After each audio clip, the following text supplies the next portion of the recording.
बिदिनो नंबां जाबाङै माखासे खोथा बुंगासिनो दं मिटिंआव फुंबिलि समाव जोंहा इउटिउबार बिकिराज ब्रह्म आरो देरहासार इस्लारि बिथांमोनखौ आङो बरायबाय लोगोसे दुलाराय बर' रायजो राजा आरो बिटिसिनि गासिबो रायजो राजा बिथांमोननिसिम आंनि अननाय आरो खुलुमनायखौ आङो जासिहरबाय गोजोन्थों। दिनै आङो अल बड' सिनियर सिटिजेन्स फरामनि जेनेरेल सेक्रेटारि श्री अमर सिंह ब्रह्मआ रायजोफोरनो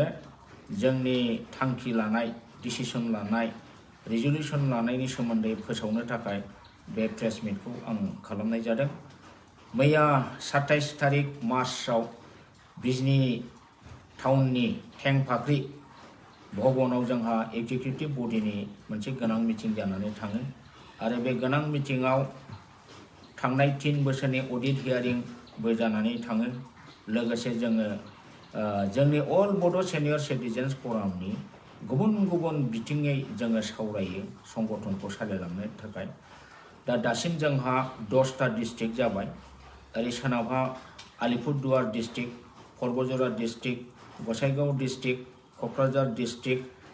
चिरां डिस्ट्रिक्ट, बिजनी डिस्ट्रिक्ट, ओमफ्राय Salbari district, Baksa district, Goalpara district आरो उदालगुरि डिस्ट्रिक्ट 10टा डिस्ट्रिक्ट जोंनि बे आफादा जों दासिम दाफुंनानै लानो हाबाय आरो मैया फ्राय डिस्ट्रिक्टआनो मैयानि मिटिंआव जमा जाजोबदों। दा बेवहाय जोङो राजनितिनि सायावबो सावरायदों। फैगोन एमएलए इलेक्शननि सायाव गुवारै जोङो सावरायनानै जोङो मोनसे सिद्धान्तआव फैदों। बे सिद्धान्त एबा थांखियानो जाहैदों फैगोन एमएलए इलेक्शनाव जोंनि अल बड' सिनियर सिटिजेन फरामा जोंनि जातिनि स्वार्थनि थाखाय हारिनि थैनाय थांनाय बिटिसि ओनसोलखौ फारसेथिंनिफ्राय जेरैबो जौगाहोनाय बिथिंफोरखौ गुवारै सावरायनानै जोङो बिपिएफ पार्टिखौनो समर्थन होनाय मैया थांखि जोङो लाबाय। दा बे थांखि बादियै आङो दिनै खावलायनो लुबैदों जोंनि अल बड' सिनियर सिटिजेन्स फरामनि साफ्रोमबो सोद्रोमाया फैगोन एमएलए इलेक्शनाव बिपिएफखौ समर्थन खालामनानै खामानि मावगोन आरो गासिबो रायजो राजाखौ बिपिएफनो भट होनो थाखाय निश्चय खावलायगोन। थांनाय बिटिसि इलेक्शनावबो जोङो जुदिअबा थांखि लायाखैमोन अब्लाबो जोंनि अफिस बियारार जोंनि पर्टफलिय' हल्डार प्रत्येक डिस्ट्रिक्टनि सिनियर सिटिजेन बिथांमोनहा गावबा गाव गोसो मोदोमै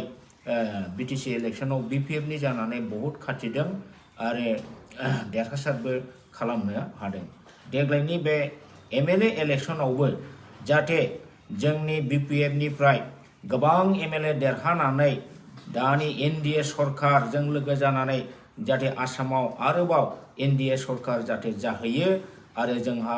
खमैबो 7 बा 7 केबिनेट मन्थ्रि मोननानै जाहाथे बिटिसि ओनसोलाव आरोबाव बांसिन डेभेलप खालामनायनि फान्डिंफोरखौ खालामनो हायो, बांसिन फान्ड जाहाथे लाबोनो हायो बा जोंनि बिटिसिखौ जौगाखांनायनि हाबाफारियाव जाहाथे बिथांमोनहा मदद होनो हायो। बे हिसाबै जोङो एबार माने खमैबो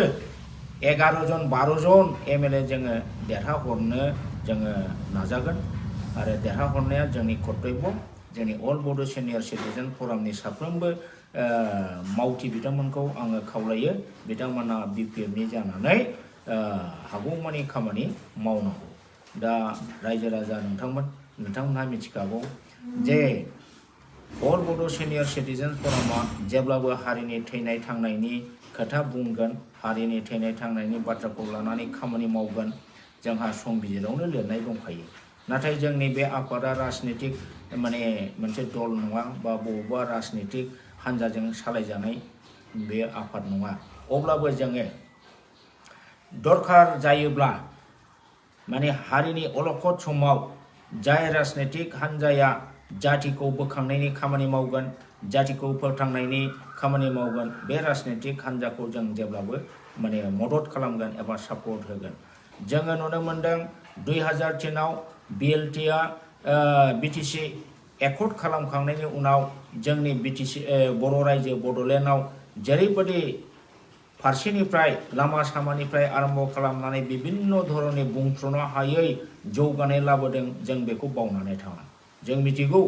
जे बिटिसि जानाय लोगो लोगो जोंहा बिपिएफ सरकारा माने जेरैबो रायजो राजानि माने जौगाखांनायनि खामानिखौ मावदों हारिनि मान सन्मानखौ लाखिदों हारिनि थामोनथाखौ लाखिदों दा बे हिसाबै आरो बे बिटिसि एकर्ड 2003 नि दारै बर' रावखौ 8 शिड्यूलावबो बिथांमोनहा सोहोनो हादों आरो एकदम माने बे बिटिसि सुक्तिया ओरैबायदि रोखामोन माने 89 ता गामिया बाहाय दंमोन आरो 95 ता गामिया हाबबावनांगौ दंमोन दा 95 ता गामिखौ जोङो सोसननायनि खामानिखौ मावबावनांगौ दा बिटिसि एकर्ड जानायनि उनावहाय जोंनि बर' ओनसोल बर' रायजोआ माने फुरा मोनसे जौगाखांनायखौ जोङो नुनो मोनदों बेखायनो जोङो हारिनि जौगाखांनायनि थाखाय जातिनि मान सन्माननि थाखाय बिपिएफ हान्जाखौ जोङो माने सापर्ट होनो जोङो आवगायदों दिनै बेनि गेजेरावहाय जोङो नुनो मोनदों थांनाय दाखालि थांनाय बिटिसिनि जे 5 बोसोरनि जे इउपिपिएल प्रमोद बर' सरकार बे प्रमोद बर' सरकारा बिटिसिनि 6 शिड्यूलनि जेनाखि एडमिनिस्ट्रेशननि जे पावर एंड फांसन बेखौ सम्पूर्ण बिथांमोनहा फोजोबबायमोन 2003 आव हाग्रामा महिलारि बिथांनि जेनाखि बिटिसि सुक्ति बिटिसि एकर्ड बेवहाय जों जेसेबांनाखि पावर एंड फांसन मोनदोंमोन जेसेबां जोङो फाइनान्शियल फेसिलिटिस मोनदोंमोन बे जिनिसफोरखौ थांनाय 5 बोसोराव प्रमोद बर' इउपिपिएल सरकारा सम्पूर्ण बेखौ फोजोबस्रांनि लामायाव फैबायमोन रायजोफोर 16टा डिपार्टमेन्टखौ माने आसाम सरकारनो डिसिफोरनि थ्रुयै माने हरफिनजोब्बायमोन नाथाय नै हाग्रामा महिलारि बिथाङा बिपिएफ पार्टिया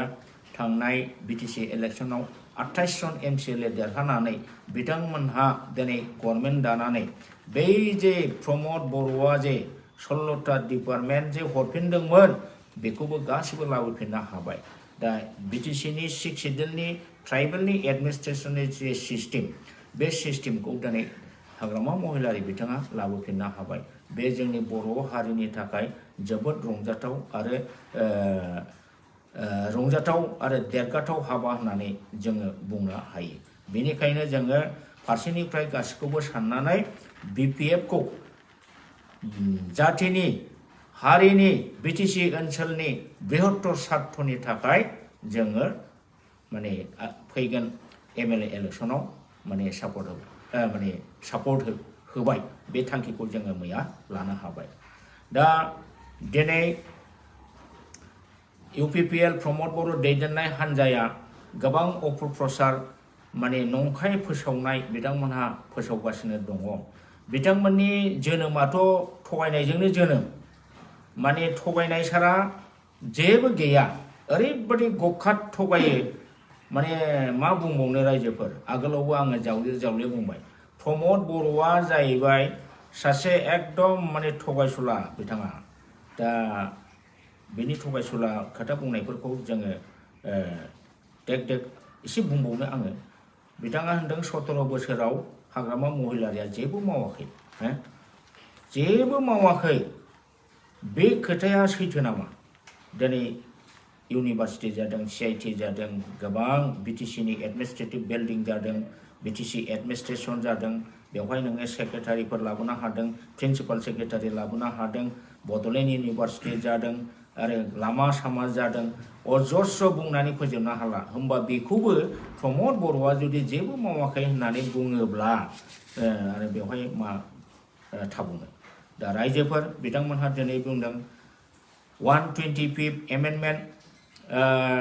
लाबोगोन 125 एमेन्डमेन्ट बिलआ एक्ट जानाय लोगो लोगोनो बिटिसि सरकार दानि बिटिसि सरकारखौ बायगोन होनदों दा बेफोर खोथाया गासिबो नंखाय रायजोफोर ब्लाफ दिनै 125 एमेन्डमेन्ट बिलखौ 2019 आवनो राजनाथ सिंह बै समनि हम मिनिस्टारा बिथाङा माबा खालामदोंमोन पुटआप खालामदोंमोन नाथाय बेखौ बै समनि स्टेन्डिं कमिटिया बेखौ माने बिभिन्न साइडखौ स्टाडि खालामनानै बेखौ रिजेक्ट खालामदों आरो बे मोनसे रिजेक्टेड बिलखौ दा रावबो माने मन्त्रिमन्डलआ बेखौ उत्थापन खालामला दिनै बेखौ मिथिनानै बिसोरो मोनबाय जे 125 एमेन्डमेन्टआ कुनु फटाय जाला बेखौ मिथिखानानैनो दिपेन बर'आ आगोलाव जदिअबा बिथाङा बुंदोंमोन 125 एमेन्डमेन्ट बिल लाबोगोन 40टानि जायगायाव 60टा समष्टि बानायगोन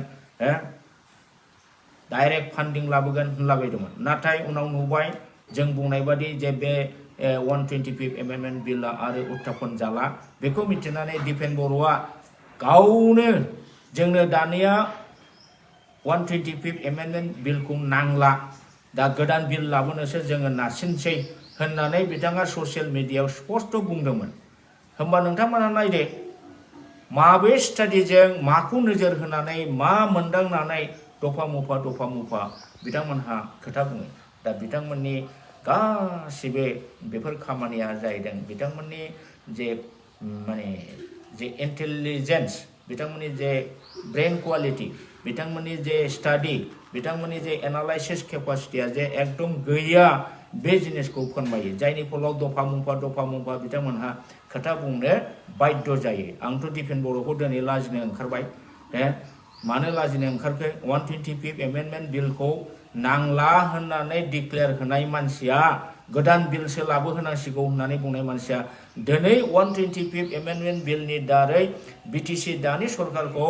4 मासाव सिफायनो होननाय बाथ्राखौ बोरै बुंनो हाखो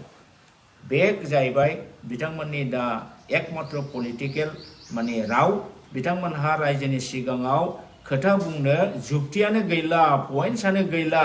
बबे जुक्ति बबे पइन्टसखौ लानानै बिथांमोनहा रायजोनि खाथियाव नुजाबावनो गैला दा बेखौनो गारखानाय खोथाखौनो दा बिथांमोनहा हानहरनानै माने बर' जाम्बा जाम्बि रायजो राजाखौ नंखाय बाथ्रा बुंनानै जे 125 एमेन्डमेन्ट जायोब्ला माने बिटिसि दानि हाग्रामा सरकारा बायगोन इन्टारिम गभर्नमेन्ट जागोन आरो इलेक्शन जानानै गावसोर आरो पावाराव फैफिनगोन बेबादि बाथ्राखौ बिथांमोनहा बुंगासिनो दं जाय बाथ्राखौ खोनायोब्ला माने इन्टेलेक्चुवेल महलनि मानसिफ्रा बयबो लाजियो बयबो मुगैयो दिनै उर्खाव गोरामोन बादिया फिल्ड मोबिलाइजेशन मिटिंआव बिथांमोनहा खोथा बुंगासिनो दं बिथांनि खोथाखौथ' आङो मिनिनोबो ओंखारो माने बिथाङाबो एक नम्बर थगायग्रायावनो गोलैयो थांनाय बिटिसि इलेक्शनाव बिथाङा प्रमद बर'खौ दतमायाव देरहागोन होननानै बुंदोंमोन प्रकाश बसुमतारीखौ जेनगोन होनदोंमोन बेबोथ' जायाखिसै नंखाय खोथा आरो दिनै बिथाङा राजु नार्जारीखौ दतमायाव देरहागोन होनदों थेवब्लाबो राजु नार्जारीया देरहानो हाया रबिराम नार्जारी बिथांनि फिल्डआ ओरैबायदि मजबुत जों नुयो रायजो राजाफोरनि पुरा सापर्ट बिथांजों दङ दा बहुद गोबां भटनि डिफारेन्सआव रबिराम नार्जारी बिथाङा देरहागासिनो दङ दिनै उर्खाव गोरा बिथाङा बिदिनो नंबां जाबाङै माखासे खोथा बुंगासिनो दं मिटिंआव जायफोरखौ माने खुनु फोथायथावबो नङा जेबो नङा